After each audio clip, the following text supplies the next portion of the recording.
September 14, 2021. Ama Mirna! Woo! Congrats po kay Ama Mirna.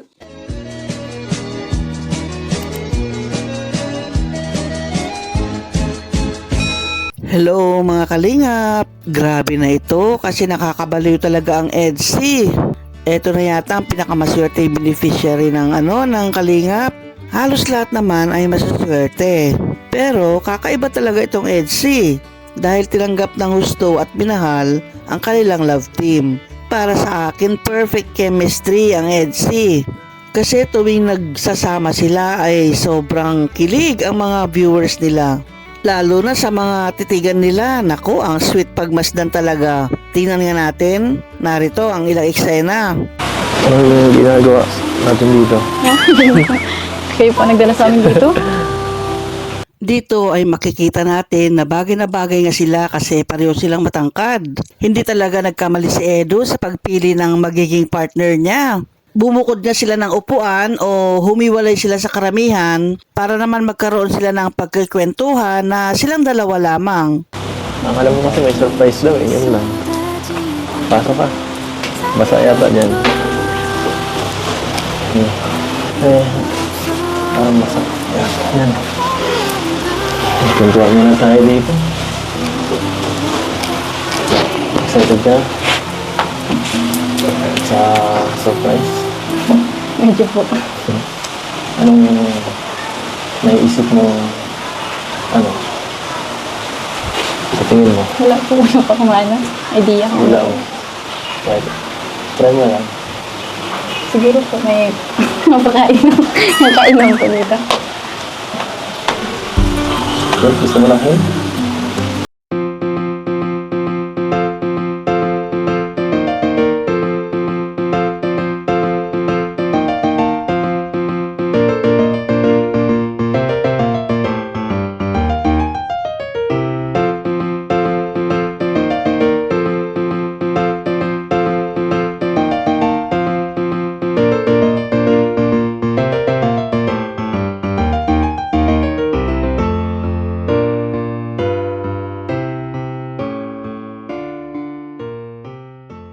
Nasanay na si Viancy kay Edu. Kaya nakakahawak na siya sa kanya. Kahit man lang sa buhok lang. Ito ay isang indikasyon na si Viancy ay panatag ng loob niya kay Edu. At napapalapit na rin siya kay Edu. At sa tingin ko ay may something na nga sila. Mula pa sa Palawan ay napapansin na natin ito, di ba?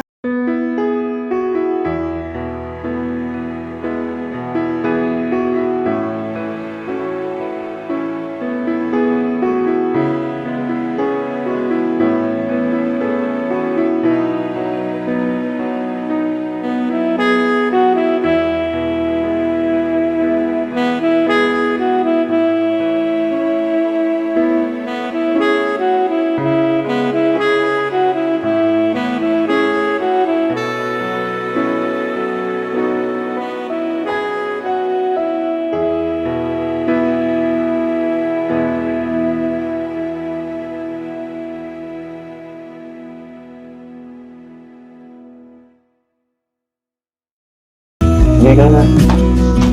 Basta. Ayos lang po. Ayos lang. Opo. Kayo po. Ako lang. Namiss kita. First time natin magkita simula nung umuwi, di ba? Galing pong Palawan.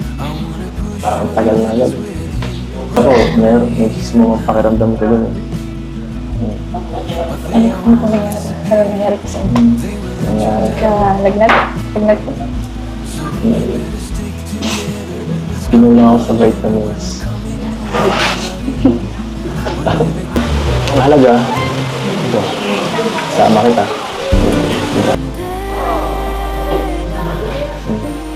Bakit?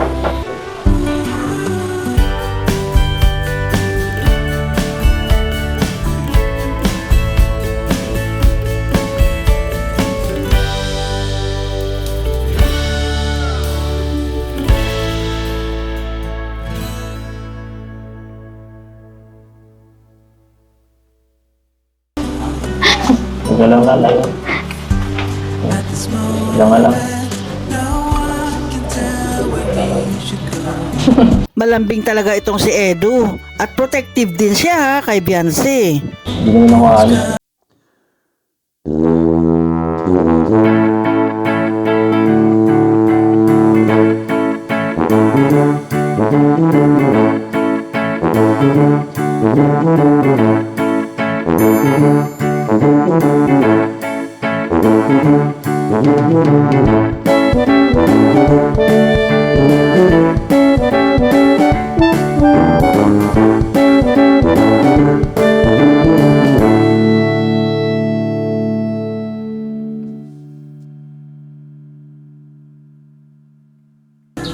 Iyak po ako. Ayan nga, wifey na ang tawag ni Edu kay Beyonce. Mukhang ang may namumuo ng relasyon ng dalawa. Nahihiya man si Beyonce, pero yan ang tawag ni Edu sa kanya eh. Yan ang katotohanan na tinatawag siyang wifey. Siguradong maraming napapasaya ang dalawa sa pagiging love team nila. At nauuwi na yata ito sa pagiging totoo pag sa likod ng kamera. Yung surprise na ibibigay ng Kalinga para sa pamilya ni Beyonce ay mapapanood ninyo sa channel ni Kalinga Prab. Panoorin po ninyo ito dahil buong buo po ninyo ito mapapanood sa kanya. At credit po kay Kalinga Prab sa paggamit ko sa kanyang video. Abangan po natin ang iba pang mga episode nila at huwag tayong bibiti mga Kalingap. Salamat muli sa panonood hanggang sa susunod muli. Bye-bye!